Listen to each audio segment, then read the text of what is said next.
আসসালামু আলাইকুম সম্মানিত দর্শক শ্রোতা, আমি Azharul Islam B Ed honours YouTube চ্যানেলের পক্ষ থেকে আপনাদের সকলকে স্বাগত জানাচ্ছি।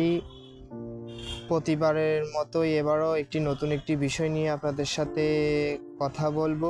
বিএড অনার্সের কোর্সের অন্তর্গত যা হচ্ছে ফিডব্যাক সম্পর্কে, বা যাকে বাংলায় আমরা বলি ফলাবর্তন। আসলে ফিডব্যাক হচ্ছে আইডিয়া শেয়ার করা বা কোনো বিষয়ে রেসপন্স করা, অপিনিয়ন দেওয়া কোনো বিষয় সম্পর্কে, তারপরে সার্ভে করা, তারপরে কমেন্ট করা কারো কোনো কাজের, তারপরে রেটিং দেওয়া যে তোমার কাজটা এত 10-এ 10, 10-এ 8, তারপরে রেজাল্ট, তারপরে হচ্ছে অ্যাডভাইস দেওয়া বা কোনো কিছু সম্পর্কে উপদেশ দেওয়া যে তোমার কাজটা এভাবে করেছো, ভালো হয়েছে, এভাবে না করে আরেকভাবে ওই রকম করে করলে সুন্দর হতো। আসলে ফিডব্যাকের মাধ্যমে একটা মানুষ তার কর্মে আরো দক্ষ হয়ে ওঠে। আসুন ফলাবর্তন কি তা জেনে নিই।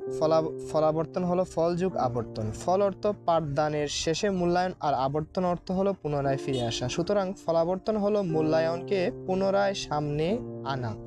ফলাবর্তন একটি সম্পাদিত কাজের সম্পাদন প্রক্রিয়া এবং সম্পাদন প্রক্রিয়ার মান সম্পর্কে অন্যের মন্তব্য, যা কাজ সম্পাদনকারীকে পরবর্তী সময়ে কাজ সম্পাদনের মান উন্নয়নে সহায়ক। কারণ ফিডব্যাক হচ্ছে যে এমন একটা বিষয় যা আমরা কারো কোনো একটা কাজ দেখলাম বা একটা টিচিং বিষয় দেখে তার সম্পর্কে আমরা আমাদের মতামত দিলাম, কোন বিষয়টা তার সংশোধন করা দরকার সেটা জানিয়ে দিলাম। ফলাবর্তনের প্রয়োজনীয়তা সমস্যা চিহ্নিত করার জন্য, সমস্যা সমাধান করার জন্য, তারপর হচ্ছে শ্রেণীকক্ষের যাবতীয় কার্যাবলীর উন্নয়নের জন্য, অন্যের মতামত গ্রহণ করার জন্য, নিজেকে সংশোধন করার জন্য। এটা একটি গুরুত্বপূর্ণ পয়েন্ট। আসলে নিজেকে সংশোধন হয় ফলাবর্তনের মাধ্যমে, নিজের ভুল অনুধাবন করার জন্য, তারপরে জ্ঞানের প্রসার ঘটানোর জন্য, তারপর হচ্ছে জড়তা দূর করার জন্য। আমাদের প্রত্যেকের কিছু না কোনো বিষয়ের মধ্যে জড়তা আছে। আসলে এই জড়তা আমরা যত বেশি প্র্যাকটিস করবো তত বেশি আমাদের কি জড়তা দূর হবে, আর আমরা ওই কাজের দক্ষ হয়ে উঠব। ফলাবর্তনে কিছু নিয়মাবলী আছে, আসুন জেনে নিই। সর্বপ্রথম হচ্ছে সদর্থক দিকে গুরুত্ব দিতে হবে, গঠনমূলক হতে হবে। আসলে ফিডব্যাক একটা মানুষকে দিয়ে দিলাম হবে না, এটা গঠনমূলক হতে হবে। বস্তুর আঙ্গিকে ফলাবর্তন করতে হবে আসলে। তারপর হচ্ছে লিখিতভাবে ফলাবর্তন করতে হবে, যাতে উনি পরবর্তী এটা দেখতে পারে। নির্ধারিত পয়েন্ট আকারে ফলাবর্তন করতে হবে, যে কোন বিষয়ে সমস্যা হয়েছে এই পয়েন্ট আকারে আমরা ফলাবর্তন দেব। সমালোচিত ব্যক্তিকে জবাব দেওয়ার পর্যাপ্ত সময় দিতে হবে। বাড়তি কথা বা বিরক্তি প্রকাশ করে ফলাবর্তন দেওয়া যাবে না। ইতিবাচক পরিবর্তনের সহায়তা দিতে হবে, আসলে এই কাজটা করলে তোমার এই পরিবর্তন হবে, এরকম উৎসাহ দিতে হবে। ফলাবর্তনের জন্য বিষয়বস্তু জ্ঞান থাকতে হবে, আসলে না থাকলে ফলাবর্তন দেওয়া যাবে না। আসুন ফলাবর্তনের কৌশল আমরা জেনে নিই।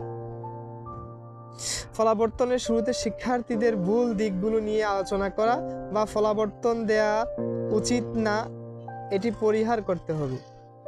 ভুল দিক প্রথমে বলা যাবে না। তারপর হচ্ছে প্রথমে ফলাবর্তন কাঠামো তৈরি করে নিতে হবে, তারপর প্রয়োজনে খুঁটিনাটি পরিবর্তন করা যেতে পারে। আসলে আগে কাঠামোটা তৈরি করতে হবে, তারপরে ফলাবর্তন আমাদেরকে দিতে হবে। তারপর হচ্ছে ভালো মন্দ উভয় দিকগুলো নিয়েই পাশাপাশি ফলাবর্তন করা যেতে পারে, যে তোমার এই কাজটা ভালো হয়েছে, এই কাজটা আরো ভালো করলে আরো ভালো হবে। তারপর হচ্ছে সবল দিকগুলো প্রশংসা করা। তারপর হচ্ছে বিষয়বস্তু উদ্দেশ্য আলোকে ফলাবর্তন দিতে হবে, যা আমরা আগেই জেনেছি। আসলে কারণ বিষয়বস্তু আলোকে যদি ফলাবর্তন না দিই তাহলে এটা কার্যকর হবে না। ফলাবর্তন দেওয়ার সময় যা আমাদের মনে রাখতে হবে, আসুন তা আমরা জেনে নিই। কি কি বিষয় মনে রাখতে হবে?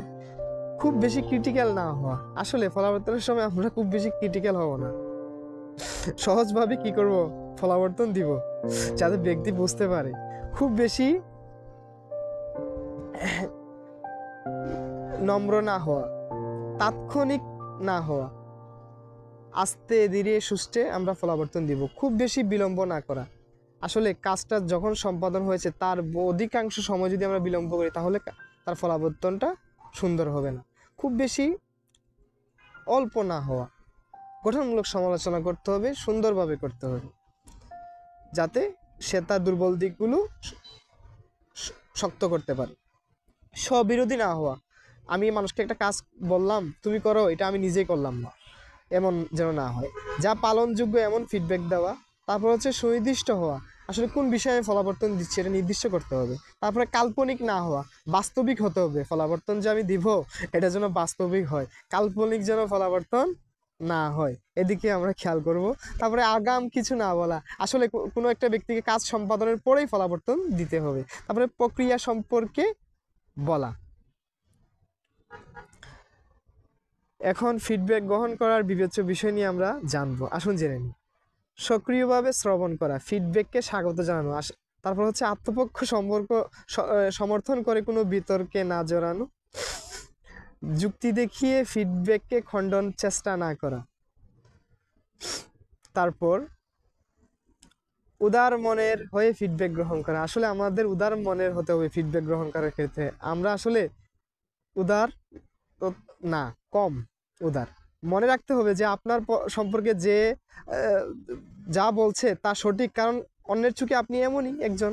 তারপরে ভালোভাবে বোঝার জন্য প্রশ্ন করা, কোনো বিষয় যদি মেনে নিতে না পারেন তাহলে আরেকজনের সাথে মিলিয়ে দেখেন যে আসলে কাজটা ঠিক হয়েছে কিনা, বা আমার কাজটা ভুল হয়েছে কিনা। আরেকজনের সাথে মিলিয়ে দেখলেই আমার কাজটা আমি সঠিক ধরতে পারবো।